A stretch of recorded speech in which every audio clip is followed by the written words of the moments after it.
Welcome to GK all collection. आज है 8 जुलाई और 8 जुलाई 2023 से करंट अफेयर से जितने भी प्रश्न जो कि सभी कम्पिटिटिव एग्जाम के लिए इंपॉर्टेंट होंगे उन सभी के बारे में हम डिस्कस करेंगे। साथ ही हर क्वेश्चन से रिलेटेड इंपॉर्टेंट फैक्ट की भी चर्चा करेंगे। आज की क्लास की प्रैक्टिस टेस्ट पीडीएफ और आंसर की पीडीएफ आपको वीडियो के डिस्क्रिप्शन में मिल जाएगी। पीडीएफ आपको हमारी टेलीग्राम ग्रुप पे मिल जाएगी। टेलीग्राम ग्रुप का लिंक मैंने डिस्क्रिप्शन में दे दिया है, वहां पर आपको सभी पीडीएफ एक साथ मिल जाएंगी। वीडियो को एंड तक देखें। वीडियो के एंड में जनरल साइंस का एक क्वेश्चन मैं आपसे पूछूंगा जिसका आंसर आप कमेंट सेक्शन में दे सकते हैं। डेली करंट अफेयर्स वीडियो देखने के लिए जीके ऑल कलेक्शन को सब्सक्राइब करें। तो चलिए शुरू करते हैं।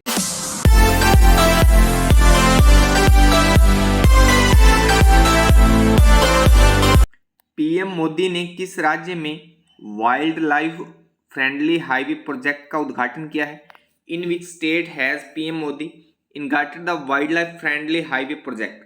तो अभी प्रधानमंत्री नरेंद्र मोदी ने छत्तीसगढ़ में wild life friendly highway project का उद्घाटन किया है। सी ऑप्शन इसका सही हो जाएगा। चलिए इसके बारे में और जान लेते हैं। प्रधानमंत्री नरेंद्र मोदी ने छत्तीसगढ़ में wild life friendly highway project का उद्घाटन किया है।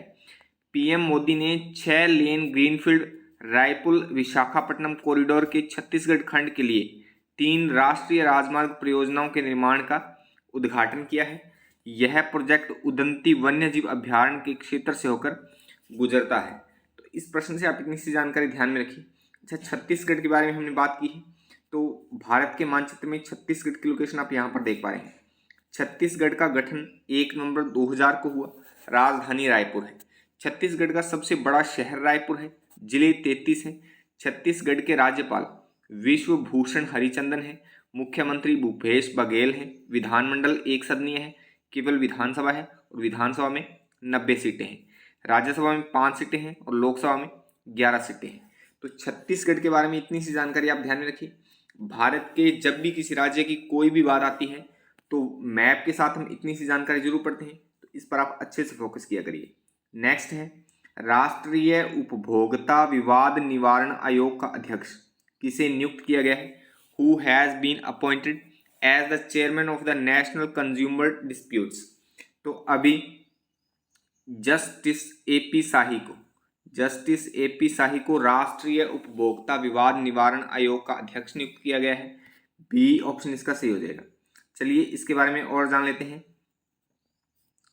मद्रास और पटना उच्च न्यायालयों के पूर्व मुख्य न्यायाधीश जस्टिस एपी शाही को राष्ट्रीय उपभोक्ता विवाद निवारण आयोग यानी एनसीडीआरसी का नया अध्यक्ष नियुक्त किया गया है। न्यायमूर्ति शाही का एनसीडीआरसी के प्रमुख के रूप में 4 साल का कार्यकाल होगा। एनसीडीआरसी उपभोक्ता संरक्षण अधिनियम के तहत 1988 में स्थापित एक अर्ध न्यायिक आयोग है। तो इस प्रश्न से भी इतनी सी जानकारी आप ध्यान में रखिए। नेक्स्ट है, 8 जुलाई को प्रतिवर्ष किस दिवस के रूप में मनाया जाता है? July 8 is celebrated as this day every year. तो हर साल 8 जुलाई को राष्ट्रीय ब्लूबेरी दिवस के रूप में मनाया जाता है। डी ऑप्शन इसका सही हो जाएगा। चलिए इस दिवस की महत्ता के बारे में और जान लेते हैं। ब्लूबेरी आप देख पा रहे हैं, इस प्रकार का फल है ब्लूबेरी। तो देख पा रहे हैं ऐसी होती है ब्लूबेरी। ब्लूबेरी में एंटीऑक्सीडेंट का गुण काफ़ी ज़्यादा मात्रा में पाया जाता है। प्रतिवर्ष 8 जुलाई को राष्ट्रीय ब्लूबेरी दिवस के रूप में मनाया जाता है। इस दिवस को मनाने का मुख्य उद्देश्य ब्लूबेरी से होने वाले फायदों के बारे में जागरूक करना है। ब्लूबेरी फाइबर का एक अच्छा स्रोत मानी जाती है जो हृदय रोग के खतरों को कम करता है। तो ब्लूबेरी डे के बारे में आप इतनी सी बातें ध्यान में रखिए। अच्छा, जुलाई महीने में अब तक हमने जितने भी दिनों की बात की है तो उनको एक बार फिर से रिपीट कर लेते हैं। 1 जुलाई को राष्ट्रीय doctor day, national doctors day. 2 जुलाई को विश्व खेल पत्रकार दिवस या वर्ल्ड स्पोर्ट्स जर्नलिस्ट डे। 3 जुलाई को अंतर्राष्ट्रीय प्लास्टिक बैग मुक्त दिवस या international plastic bag free day. 4 जुलाई को अमेरिकी स्वतंत्रता दिवस। वहीं 6 जुलाई को विश्व जूनोसिस दिवस या वर्ल्ड जूनोसिस डे। 7 जुलाई को विश्व चॉकलेट दिवस या वर्ल्ड चॉकलेट डे। और आज हमने बात की है राष्ट्रीय ब्लूबेरी दिवस, नेशनल ब्लूबेरी डे, 8 जुलाई को। तो जैसे जैसे हम आगे दिनों को पढ़ते चलेंगे वैसे वैसे पीछे के दिनों को हम साथ ही रिपीट करते चलेंगे। अच्छा, अगर ये क्लास आपके लिए हेल्पफुल है, आप इस क्लास से कुछ सीख रहे हो, तो वीडियो को लाइक कमेंट करके शेयर जरूर कर दिया करो। आपके एक लाइक और कमेंट से मुझे मोटिवेशन मिलता है और मैं हर रोज़ एक नई एनर्जी के साथ आपके लिए अच्छा से अच्छा कंटेंट बना पाता हूँ। चलिए नेक्स्ट है, एनसीसी ने कैडेटों के बैंक खाते खोलने के लिए किस बैंक के साथ समझौता ज्ञापन पर हस्ताक्षर किए हैं? NCC has signed an MOU with which bank for opening bank accounts for cadets. तो अभी एनसीसी ने स्टेट बैंक ऑफ इंडिया यानी एसबीआई के साथ समझौता ज्ञापन पर हस्ताक्षर किए हैं कैडेटों के बैंक खाते खोलने के लिए। ए ऑप्शन इसका सही हो जाएगा। चलिए इस समझौते के बारे में और जान लेते हैं। राष्ट्रीय कैडेट कोर यानी एनसीसी और भारतीय स्टेट बैंक ने पहली उड़ान योजना के तहत सभी कैडेटों के जीरो बैलेंस बैंक अकाउंट्स के लिए एक समझौता ज्ञापन पर हस्ताक्षर किए हैं। इस एमओयू से हर साल लगभग 5 लाख कैडेट लाभान्वित होंगे। इस अवसर पर रक्षा मंत्री राजनाथ सिंह ने कैडेटों के लिए single window NCC integrated software भी लॉन्च किया है। तो इस प्रश्न से भी आप इतनी सी जानकारी ध्यान में रखिए। नेक्स्ट है, भारतीय रिजर्व बैंक ने किसे नए कार्यकारी निदेशक के तौर पर नियुक्त किया है? Who has been appointed as the new executive director by the Reserve Bank of India. तो अभी पी वासुदेवन को आरबीआई ने अपने नए कार्यकारी निदेशक के तौर पर नियुक्त किया है। ए ऑप्शन इसका सही हो जाएगा। चलिए इनके बारे में और जान लेते हैं। भारतीय रिजर्व बैंक ने पी वासुदेवन को कार्यकारी निदेशक के रूप में नियुक्त किया है। आरबीआई ने एक बयान में बताया कि वह मुद्रा प्रबंधन विभाग, कॉरपोरेट रणनीति और बजट विभाग का नेतृत्व करेंगे। वासुदेवन के पास वाणिज्य में स्नातक की डिग्री है। अच्छा, आरबीआई के बारे में हमने बात की है। तो आरबीआई की स्थापना 1 अप्रैल 1935 को हुई। मुख्यालय मुंबई, महाराष्ट्र, भारत में। वर्तमान गवर्नर शक्तिकांत दास। तो आरबीआई के बारे में आप इतनी सी जानकारी ध्यान में रखिए। नेक्स्ट है, FIH हॉकी प्रो लीग 2022-23 का चैंपियन कौन बना है? Who become the champion of the FIH hockey pro league 2022 और 23? तो अभी Netherlands FIH hockey pro league 2022-23 का चैंपियन बना है। सी ऑप्शन इसका सही हो जाएगा। चलिए इसके बारे में और जान लेते हैं। नीदरलैंड की पुरुष टीम ने 35 अंकों के साथ सीजन 4 का अपना अभियान शुरू करने के साथ ही FIH हॉकी प्रो लीग 2023 का चैंपियन बन गया। भारतीय पुरुष hockey team FIH pro league 2022-23 में 16 मैचों में 30 अंकों के साथ चौथे स्थान पर है। भारत के कप्तान Harmanpreet Singh FIH pro league 2022-23 में 18 गोल के साथ टॉप स्कोरर रहे हैं। तो इस प्रश्न से भी आप इतनी सी जानकारी ध्यान में रखिए। अच्छा, नीदरलैंड पुरुषों की टीम चैंपियन रही है। तो नीदरलैंड के बारे में देखिए। नीदरलैंड की लोकेशन आप यूरोप महाद्वीप में यहाँ पर देख पा रहे हैं। तो नीदरलैंड की राजधानी एम्स्टर्डम है। सम्राट विलियम अलेक्जेंडर है। प्रधानमंत्री मार्क रुtte हैं।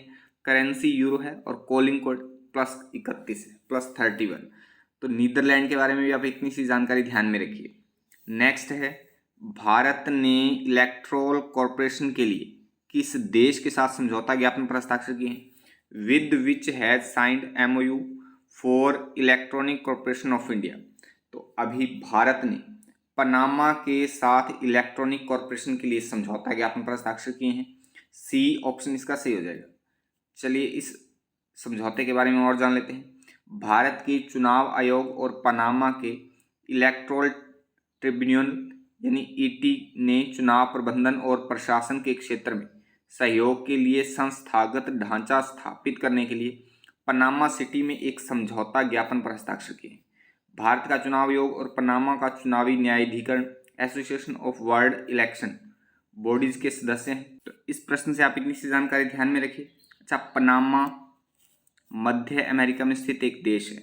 तो पनामा और भारत दो देशों की बात हमने की है, तो दोनों ही देशों को एक साथ देखिए।